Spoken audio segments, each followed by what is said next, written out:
Well, the Bombers have outlasted the West Coast Eagles in a thriller at Optus Stadium by 2 points, 77-75. We were down by as much as 25 points at one stage during the match. We were able to fight our way back. We got to 13 points up.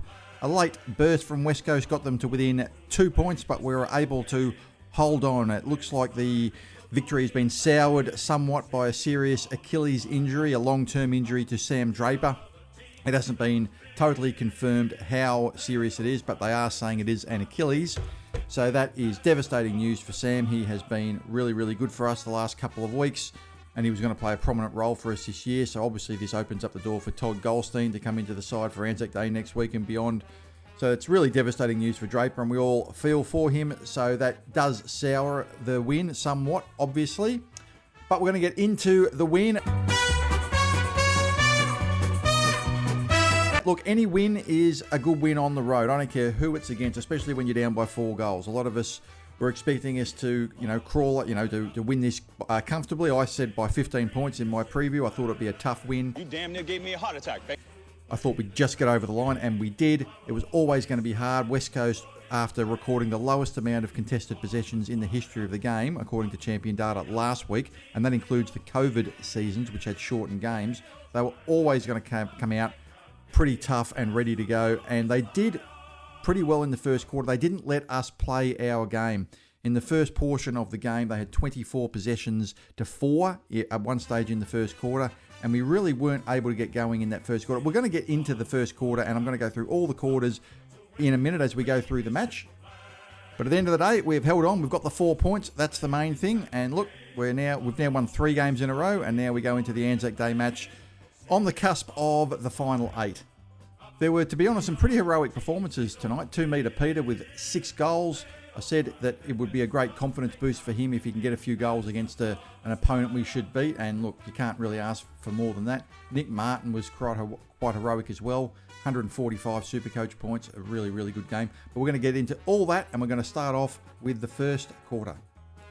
If you like this content, please hit the like button and the subscribe button. It helps the YouTube algorithm when you do so. It will ensure you never miss a video. It only takes 1 second to do. It doesn't cost any money. About 75% of the people watching are not subscribed. I would really, really appreciate it if you could do so. Well, the first quarter, and the signs weren't good, to be honest. Essendon was the leading disposal team in the competition. West Coast was last. And in the first quarter, West Coast had more disposals than us, 90-84. And in the first 5 minutes, they certainly controlled more of the game. I think they had 24 possessions to 4 at one point. We just really couldn't get our hands on the ball. And McGrath gave a high tackle free kick to Waterman, which was a sign of things to come, which got West Coast on the board. Setterfield, shortly after that, got a 50-metre penalty, but could only manage a point. That would have been an important one just to get us going. West Coast continued just to dominate possession. 2-metre Peter got a nice goal out of nothing. There was just good forward pressure for about 30 seconds, which just ended up with 2-metre Peter just getting the ball and been able to snap it on his boot, and that was good for his confidence. Poor defending from Essendon led to Jack Williams getting a goal from West Coast. It was just on the goal line. There should have been someone there, and Jack Williams just put it through. And then shortly after that, Waterman kicked 3 goals. So we really were making Jake Waterman look like Wayne Carey out there. So worrying signs early. Essendon down by 22 points. West Coast had 35 contested possessions in that quarter, 6 more than Essendon. That's not that much more than Essendon, 35-29, but West Coast last week had the lowest amount of contested possessions in the history of the game that's ever been recorded in a single match, right? 77. So they've had essentially half of that in one quarter, and we should be ready for that. It's obvious that West Coast was going to come out fired up in that first quarter. Everyone could see it coming. Of the 8 leading possession winners on the ground in the first quarter, 7 of them were West Coast players. McGovern with 11 possessions. It seems as though the Bombers were just kicking it to him, really, at one point there. Nic Martin, for us, was the only player in double figures with 10, and everybody else in that top 8 players for disposals was the West Coast Eagles. So, look, the signs were pretty bad early. All that can really be said was that West Coast was very efficient going forward. They only went inside 50 something like 12 times and kicked the 5 goals. But all in all, West Coast deserved their lead at quarter time. In the second quarter, I felt we started to get on top and show that we were the better side, although it wasn't really reflected in the scoreboard. I thought the biggest problem in the second quarter was that we were moving the ball too slowly. We weren't really attacking enough. We weren't moving the ball quickly. These days in the AFL, it's all about ball movement. It's all about moving the ball quickly. The best sides move the ball quickly, and we were too static and we were too reactionary But we started to play better. We started to control the game a little bit, but our lack of aggressiveness, I think, in our ball movement really hampered us. I mean, at the end of the day, we'd only had 7 scoring shots up to half time, 4 goals, 3, and we trailed by 18 points. Cripps kicked a nice goal at the start. They were kicking everything, West Coast, at the start. They kicked 5 straight at one point. He kicked a freak goal from the boundary to give them 6 straight, and I thought, oh God, is this going to be one of those games where they end up with 16 goals 2 or something? We were struggling to stop transition as well. That's a problem that Essendon's had for a couple of years under Brad Scott, where teams can take it from their defensive 50 through to the forward 50, and we were struggling with that as well. 2 metre Peter kicked a badly needed goal, actually kicked a couple of goals, including a really good one from 55 metres out in that quarter. That's one of the good things about Peter. We don't have a whole lot of players that can, kick goals from that distance. He's one of them. And he's done it before, and when he gets the ball anywhere inside 55, he's at least a pretty good chance. We were dominating clearances. At one stage in that quarter, it was 7-0 in favour of the Bombers, and that was an area that was helping us control the game. But like I said, because we weren't moving the ball quickly, it wasn't really resulting in scores, although certainly it was helping our field position. Shield, towards the end of the quarter, kicked a good team goal before West Coast took it from one end of the ground to the other, where Jack Williams kicked a goal to make the margin 18 points at half-time. But I did feel at half-time as though we had weathered a lot of the storm, and we just needed to start moving the ball a bit quicker and just start being a little bit more proactive, and we would probably be okay. After some early possession dominance by West Coast, we actually had 18 more possessions than them at half-time, so we really did start to control the ball in that quarter.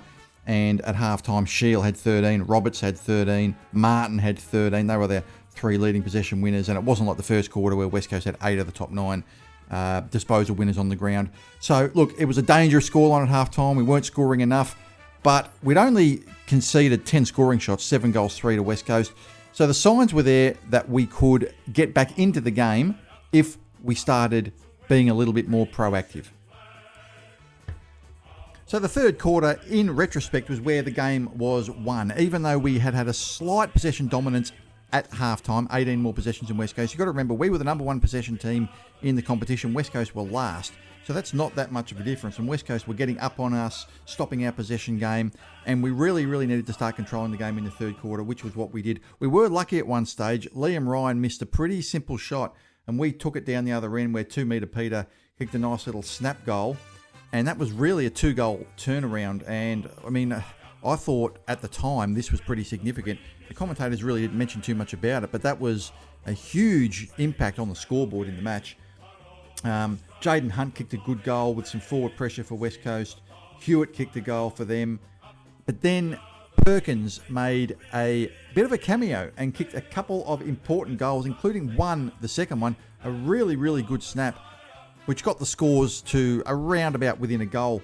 Draper then kicked his patented around the corner kick. He's yet to miss from that this year. Unfortunately, like I said, he may not be doing it again this year. We'll see. But he kicked a nice goal, and that got the scores to level at three-quarter time, 61 points apiece. I will say, in regards to Archie Perkins, I'm convinced he is a forward. That is his position. I don't think he is a midfielder. I don't really think he is a utility player. I think really he should be playing in the forward line. He's the kind of player that doesn't get a lot of the ball. He just is one of the players that can't find the ball. He's a cameo type of player, and I think he's just suited to playing in the forward line. And those 2 goals he got were 2 very, very important goals, and it's what he can do if he goes down there. He's got the talent to be a good forward. I think with someone like him, we just need to find the right position. So the last quarter, you could see fatigue started to set in for both sides. I thought you could tell just by watching it to the naked eye that we were the better side. It sort of felt like we were going to go on and win the game. It just sort of felt like one of those games. But, you know, once we sort of got that 2 to 3 goals up, I thought, yeah, we're definitely going to win. But, of course, West Coast came home with those last couple of goals. And that second last goal with 30 seconds left did leave you worrying. But, of course, the ball never went down into the West Coast forward 50 in that last 30 seconds. So they never really had the opportunity to win the game. But I felt like we did control the game a little bit more. A little bit of a shout out to Isaac Kako. He didn't do a lot on the stats sheet in terms of possessions, didn't kick a goal. But a number of little chase downs and pressure acts that I noticed. I can't remember whether they were in the third quarter or the last quarter. I'm sure you guys might have noticed them as well. Let me know in the comments if you know what I'm talking about. But a number of little chase downs, tackles, things little where he just got his hand to the ball, just got his foot to the ball here. And I thought those things were really, really important. They don't show up on the stat sheet, but when you're watching the game closely, as supporters like us do, it is something that you notice. So I did feel that we controlled most of the last quarter, but as always, we never quite tend to make it easy for ourselves, do we? So West Coast did have more inside 50s that quarter, but as I've said in previous videos, I don't think that's that important. It's really how you get it in there. We have been a little bit more efficient this year, getting the ball in less, but more productive in doing so. In previous season, we just bomb it in there. This season, I think we're a little bit more efficient. And West Coast were looking kind of dangerous at some points in there, especially when they get the crowd behind them. But it did feel like they would have stolen it at the end if they had got it. We were the better side on the night. I do think we were the better side, especially for the first probably 70% of that last quarter. And we did look like we had the match under control. And fortunately, the siren went with us up and we got the 2-point victory. A very, very good victory on the road. I don't care what anyone says. A victory on the road is a good victory. Going to go through the individual players now. There were some very, very good players on the night. Some that were kind of average, but we're just going to have a bit of a look now. Nic Martin was, I think, the best player on the ground. He had 26 possessions, kicked a goal, and 145 ranking points. As I've said in a lot of my pre-season videos, he just needs to play forward of centre. He just finds a way to kick a goal or so every week, and he got another one this week. I think he's probably our second best player behind Merritt. Really good game. Peter Wright, a towering performance, 17 possessions, 6 goals, 145 ranking points. He really needed this for his confidence. We're going to need him in the side as an extra tall player who can potentially do a little bit of ruck work, maybe. We'll see. Setterfield had 20 possessions, 99 ranking points. Had a pretty good game in the middle of the ground. Draper had 105 ranking points and also was pretty good with the 27 hitouts before he went off with what looks like a serious Achilles injury. Dylan Shield maintained his good form with 23 possessions, as did Dersma, 24 possessions. Both of those players have been pretty good the last 3 or 4 weeks. Merritt was good, as he always is. 106 ranking points, 26 possessions. Even when Merritt's not the best player on the ground, he's still really good. He was a little bit quieter, but still, I thought, influenced the game. McGrath, 25 possessions, was pretty solid in the back line. Jackson Pryor, I thought Jackson Pryor was pretty solid. I don't recall Jackson Pryor making too many errors. In the first couple of weeks, he was a bit error-prone. He made mistakes. I thought his left foot was pretty good this week. He had the 18 possessions, 92 ranking points. I think his form has improved basically every match. I think the first 2 matches he was pretty dodgy, and he's just getting better and better. So a little bit of a shout out to him. Durham had a pretty good game, 19 possessions. Archie Roberts, one of the coach's favourites, I know that, and the rising star, was pretty solid. He had 17 possessions. Archie Perkins did a typical sort of Archie Perkins game where he sort of flashes in and out. Had that cameo in the third quarter where he kicked 2 goals. And at the end of the day, those 2 goals might have been the difference in the match. Redmond, I thought, was pretty solid across the back line. Jordan Ridley had a pretty solid game. He did make a pretty bad error at one point, turning the ball over, which I think resulted in a goal. Leave a message in the comments if you can remember exactly what that incident was. Wasn't his best game, but look, he's a really good player, and he had the 16 possessions, 85 ranking points. He was pretty good. Harrison Jones is struggling at the moment. He didn't really seem to have any impact on the game at all. Just the 6 kicks for the game. Menzies' effort was there, although he didn't really have a huge influence on the game. Zach Reed was pretty solid. It didn't really show up on the stat sheet. And Zach Reed's one of those players, if you really don't notice him, I think he's having a good game. I think that's the same with Mackay as well, down there. Both those players, if you don't really notice them, I think they're having good games. When you notice players like that, it tends to be when they're making bad errors. Caddy didn't really show up on the stat sheet either, but I thought his effort was there all night. Gresham got subbed out, and Saad El-Hawali didn't really have an impact after coming on as the sub. So all in all, I thought it was a pretty good team effort. I will say, after looking at this match, it does sort of confirm in my thoughts, we're probably a bottom 6 team, maybe a bottom 8 team, maybe around 10th, 11th at best, I think. We'll see. Look, it's going to be tough with injuries now, with our 2 ruckmen out for, long periods of time. That's, was going to be one of our strengths this year, the dual ruck situation of Nic Bryan and Draper, and then you had Goldstein in there as well, who could potentially come in if one of those got hurt. Well, they're both out now for long periods of time, so it's going to test the ruck stocks. And Goldstein, at 36 years of age, He's probably going to have to play a big role in the team now this year, which was not expected from him. So that's going to be interesting to see how he goes. I did watch the game in the VFL 2 weeks ago, and he was, along with Setterfield, the best player on the ground. I thought watching that, he was above the level of VFL. That's what I thought instinctively, just watching the game, that he's better than that level. Even at the age that he's at, he's better than the VFL level, and that's probably why he's been kept on this year. Brad Scott knows him and obviously rates him and thinks he'll be able to contribute to the side this year, and he's going to have to do that now this year. So it wasn't as even a team performance as last week. We did have a few players down this week, and we did rely, I think, more on some individual brilliance rather than a team effort. We did rely on Peter Wright kicking 6 goals. I mean, there are some games that you win through system, and there are some games that you win through talent. And really, this game we won through talent. We really won this game, I think, through the brilliance of Nic Martin and Peter Wright, not necessarily through, a great team performance. It was a pretty solid performance in the second half to fight back from being 4 goals down. That's always good, but we did have a number of players down on the night.